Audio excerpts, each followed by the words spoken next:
bisa pelipitiku. Wah, kayaknya salah tempat nih, Bung. Ini, wah, pas banget. Studio saya sepi nih, nggak ada yang jagain, tapi... Ntar dulu. Iya bang. Dari mana? Aku dari Flores bang. Oh, dari Flores. Iya, Oh, Bang. siapa punya nama? Fortune bang. Fortune. Iya. Oke. Saya sapa dulu ya penonton YouTube yang ada di rumah dan yang ada di mana Oh saja. ini di YouTube ya bang? Di YouTube ini. Bang, Ya, grogi bang. grogi ya? Iya. Oke, tadi saya mau nyapa diganggu tadi. Apa ya bang? Oke, bertemu lagi sama saya Mr. Ya kan? Nah, kali ini saya tanpa disadari nih ya ada kawan dari Flores. Tadi saya lihat lagi main gitar dan tidak ada yang kebetulan.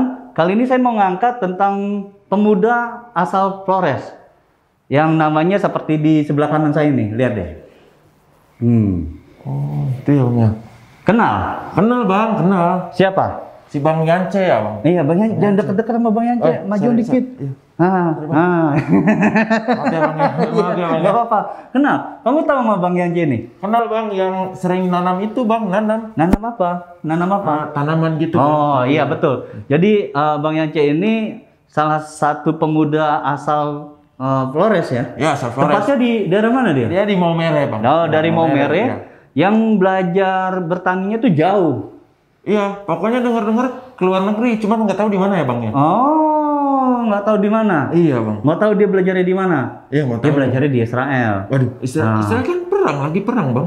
Ya, mungkin sebelum perang, tapi ataupun lagi perang dia tetap belajar. Ada satu daerah yang tidak terdampak oleh perperangan itu. Oh gitu Ya ya kan? bang. Bukan berarti perang dia tidak bisa bercocok tanam kan? Berarti hebat banget ya bang ya. Hebatnya kita ngobrol-ngobrol ya. Boleh bang. Oke, Bang Yance silakan. Nah, dan setelah saya pulang dan saya memutuskan bahwa saya harus menjadi petani. Ya karena kurang lebih Israel sama NTT itu kurang lebih daerah kering dan yang pasti bahwa Israel akan lebih kritis. Nah, tetapi yang menjadi kendala dan keluhan petani kita di sana selalu kekurangan air. Mereka hanya mampu produksi pada musim hujan dan musim panas itu mereka tidak bisa berbuat apa-apa. Nah, itu yang kita harus perlu carikan solusinya. Orang di sana itu sebetulnya hidupnya itu enjoy. Mereka tidak mau pusing dengan orang. Dan itu yang berbeda. Kita ini orang Indonesia ini selalu menyibukkan urus diri kita aja tidak benar, tapi masih mau pingin urus orang lain, ya kan? Kalau orang di sana tidak. Orang di sana kalau urusan saya, urusan orang. Dan sejauh yang persepsi orang Indonesia itu juga, saya berharap kita tinggal dulu di Israel 1 bulan begitu biar tahu kan, gitu. Sebetulnya orang Yahudi itu orang yang cukup baik. Dan yang permasalahan sekarang kan bukan soal yang kita bicarakan sekarang sebetulnya. Hal-hal yang mendasar bukan hal-hal itu. Dan mereka mengatakan, kami tahu bahwa orang Indonesia itu tidak suka dengan kami. Tetapi kami tidak mau seperti orang Indonesia. Saya malah berpikir, kalau kita bandingkan antara orang Arab dengan orang Yahudi, saya berpikir malah orang Yahudi lebih baik. Karena orang Arab kalau ketemu kita, pertanyaan yang pertama, kamu dari mana? Kamu Muslim atau bukan? Ketika jawaban bukan orang Muslim, sudah berhenti di situ. Kalau orang Yahudi tidak, orang tidak pernah menanyakan kau agama apa. Orang hanya tahu, oh, kamu dari Indonesia, selesai. Sudahlah kita sama-sama jalan. Nah, saya itu pinginnya pertanian Indonesia itu, kita bukan bicara konteks drip irigasinya, tapi saya pingin Indonesia itu lebih baik di sektor pertanian. Kita belajar saja dari Thailand, Vietnam. Orang Israel itu cukup dekat dengan Thailand dan Vietnam. Bahkan saya mengalami sendiri di sana itu bendera Thailand itu bisa berkibar bebas di sana. Nah, makanya kenapa Thailand dan Vietnam itu pertanian cukup maju. Jadi saya itu pinginnya itu ya setidaknya kita seperti 100% sama kayak Israel, tapi setidaknya kita harus bisa membenahi sektor-sektor pertanian kita. Karena Indonesia ini saya pikir kalau kita fokus pada sektor pertanian, peternakan, perikan, saya pikir itu sudah cukup sebetulnya. Karena potensi kita sangat besar. Tetapi kita tidak bisa mengandalkan dengan sistem-sistem yang konvensional yang sejauh ini kita jalankan. Jangan karena kita berpikir bahwa sumber daya alamnya kita bagus, ya sudah kita lakukan seperti itu. Nah, itu tidak bisa. Tetap kita harus melakukan inovasi, itu yang akan kita bisa berhasil. Wow, keren nggak? Keren banget bang, keren. Pengen nggak bawa gitarmu sampai ke Israel sana? Sampai ke Israel, ke kampungnya dulu, ke rumahnya dulu, ngajak Bang Yance ke Israel. Oh gitu, minta diajak ya? Iya. Nah selain itu ada juga nih, mungkin usianya lebih tua dari kita.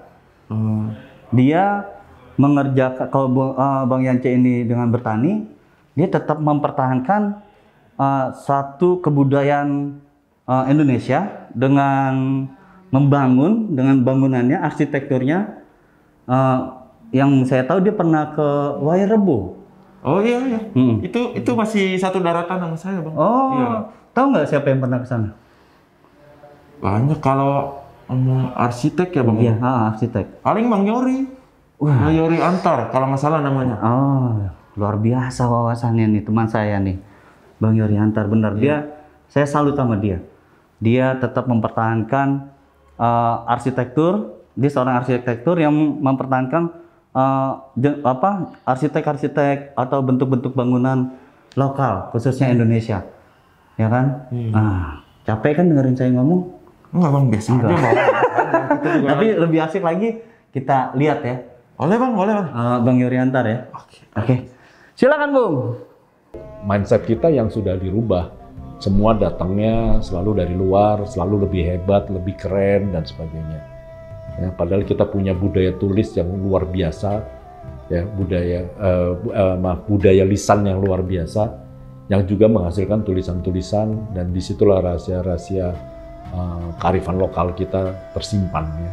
Dan kami pada saat membangun rumah adat Gadang bersama masyarakat, ternyata rahasia membangun rumah adat itu ada di dalam pantun. Outdoor atau ruang terbuka atau ruang luar itu akan menghasilkan manusia yang sosial.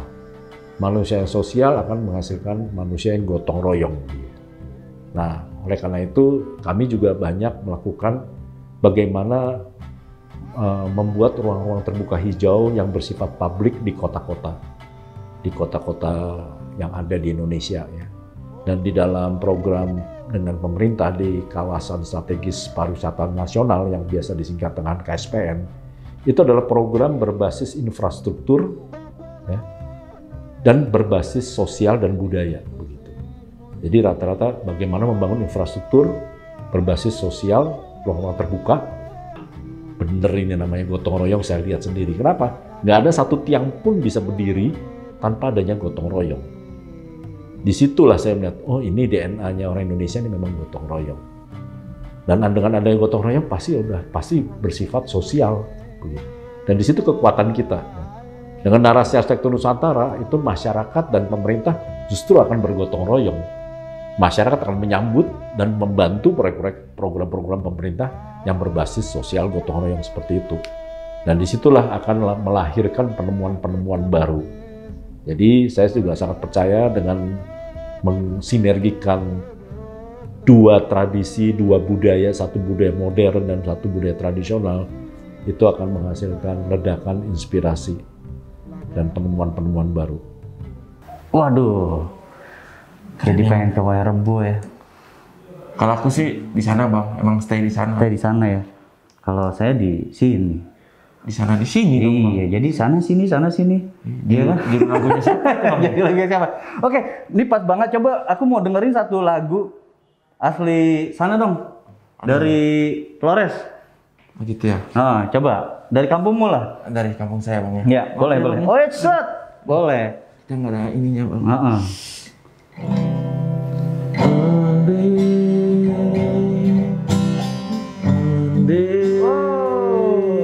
Ini dari lanjut nyanyi nih bang. Oh iya, lagu lanjut. Udah bang, ini lagu Manggarai tadi. Lagi Manggarai.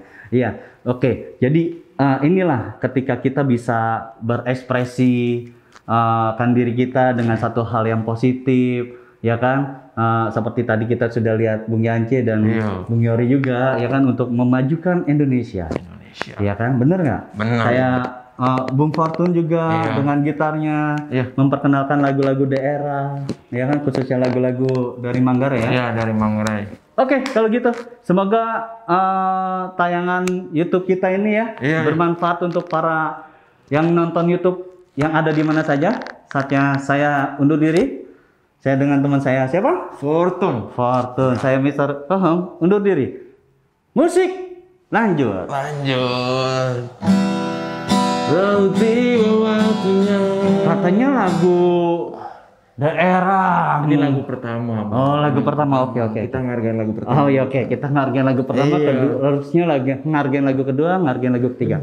Oke. Ini lagu kedua apa pertama Lagu dulu, Bang? Pertama. Oh, pertama dulu. Oke.